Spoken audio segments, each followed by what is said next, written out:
예, 안녕하세요. 상속 이야기의 강사 이재호입니다. 오늘은 2026년 유르본 제도의 입법 공백이 만든 현실에 대해서 말씀드리도록 하겠습니다.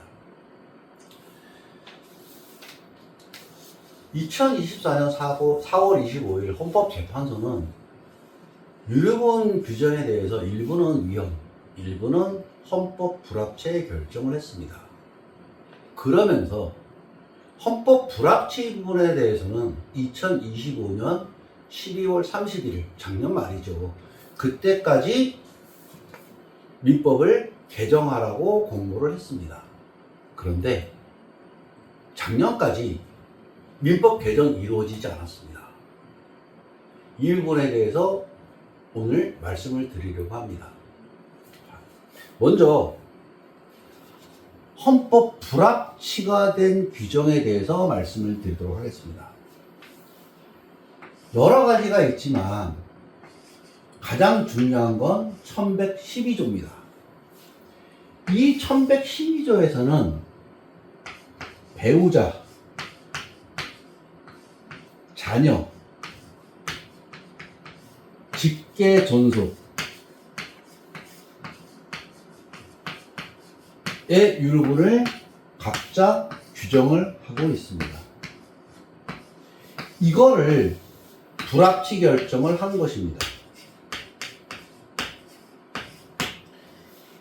이 불합치 결정이 어떤 의미를 지녔냐 하면 유르본 제도 자체, 이 배우자와 자녀 직계 존속에게 유르본이 있다는 것은, 유르본을 인정하는 것은 헌법에 반하지 않는다.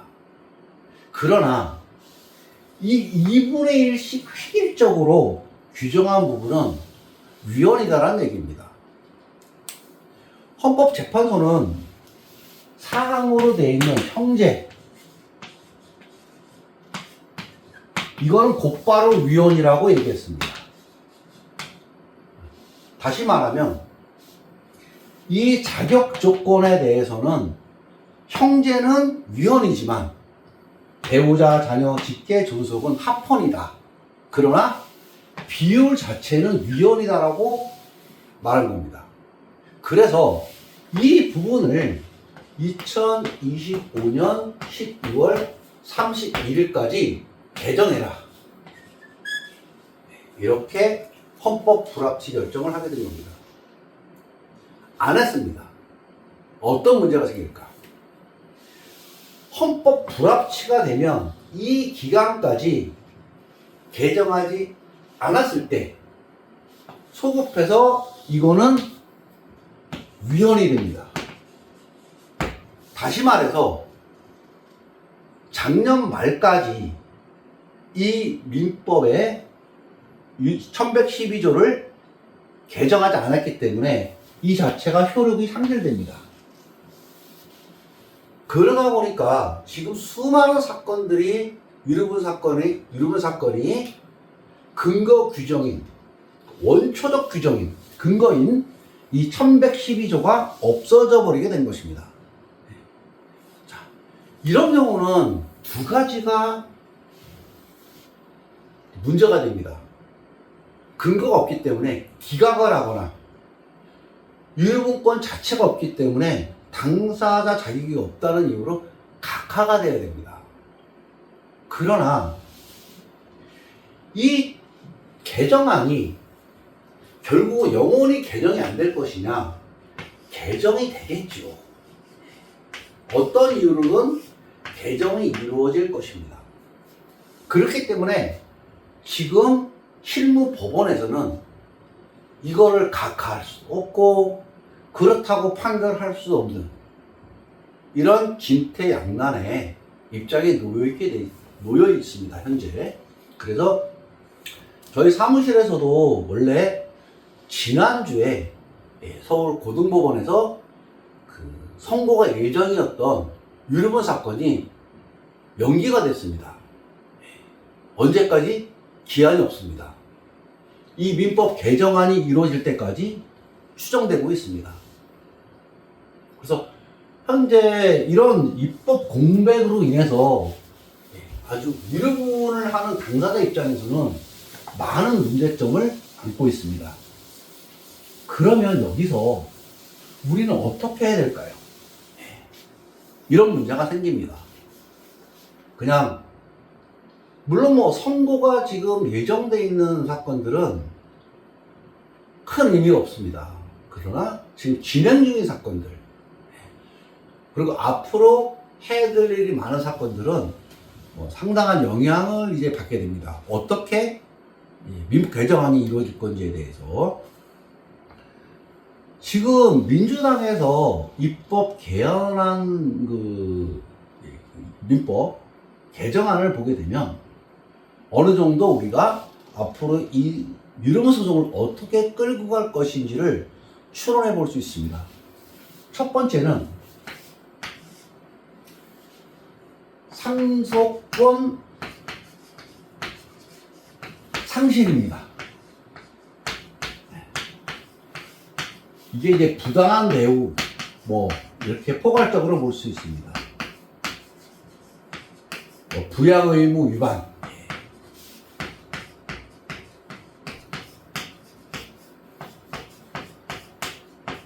이렇게 볼 수 있습니다.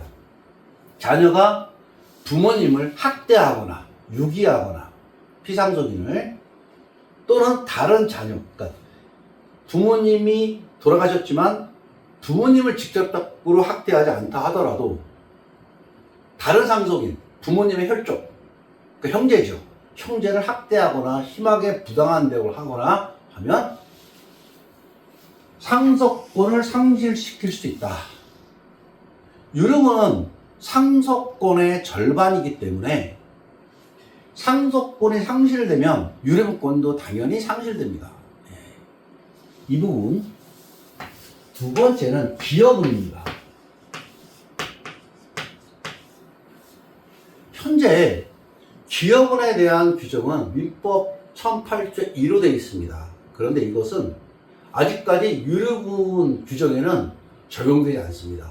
그래서 현실적으로 민법 규정만으로 봤을 때는 유류분 소송에서 기여분 주장을 할 수 없다는 것이 대법원의 확립된 판례입니다. 물론 일부 법원에서 이것은 증여 상속분의 성급이 아니고 그동안 이 재산을 증여받은 상속인이 기여한 것에 대해 대가로 보인다 라고 해서 특별주기에서 공제해 주기도 합니다. 그러나 명확한 법률적 근거는 없습니다. 현재까지. 그러나 이 민법 개정안에서는 이 기여분 규정을 유류분에 도입하게 되어 있습니다. 그래서 기여분으로 공제 주장을 할 수 있습니다. 그리고 세 번째는 요거는 이제 민법 개정은 아니고 가사소송법의 개정입니다. 요거는 유류분하고 유류분 소송이 있는데 상속재산도 있습니다. 이럴 때 가정법원에서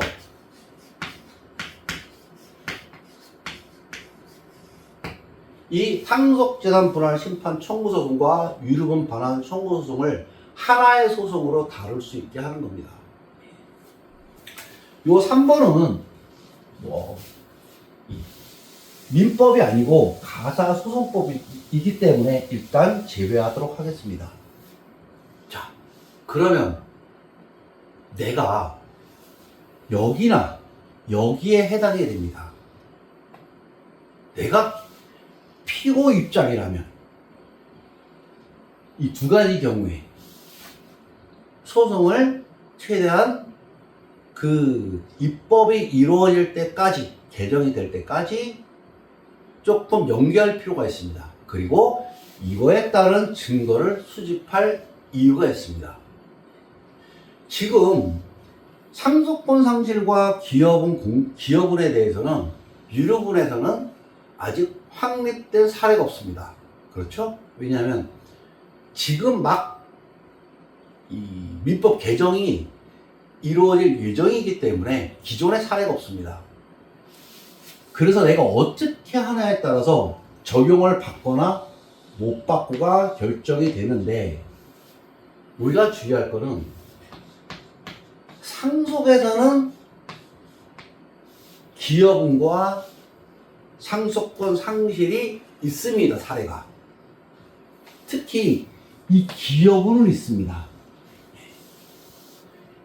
그렇기 때문에 만약에 지금 유르문 소송이 진행 중이라고 생각하신다면, 특히 피고의 입장이라면 앞으로 민법이 개정될 것을 미리 생각을 해서 여기에 대한 증거자를 수집하고 소송의 방향을 이쪽으로 잡아가시는 게 도움이 될 거라고 생각합니다.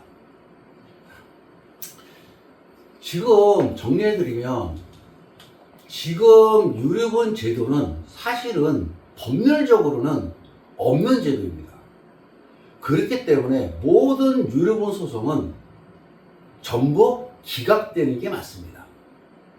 그러나 올해 상반기에 민법 개정안이 이루어질 것이기 때문에 그 민법 개정이 이루어지기 전까지 유류분 소송은 중단될 가능성이 대단히 높습니다.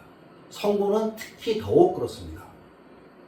그래서 우리는 지금 이 시간에 그냥 손 놓고 기다릴 것이 아니고 상속권 상실과 기여분에 대해서 증거를 수집하고 소송의 흐름을 그쪽으로 갖고 가고자 하는 노력이 필요한 시기라고 말씀드리고 싶습니다. 오늘은 2026년까지 유류분 제도에 대한 불합치, 그거에 따른 입법이 이루어지지 않아서 발생하는 문제와 앞으로 우리가 어떻게 유류분 사건을 다뤄야 될 것인지에 대해서 간략히 말씀을 드렸습니다. 그럼 오늘은 여기까지 하고 다음에 다른 주제로 다시 찾아뵙도록 하겠습니다. 강의 듣느라 고생하셨습니다.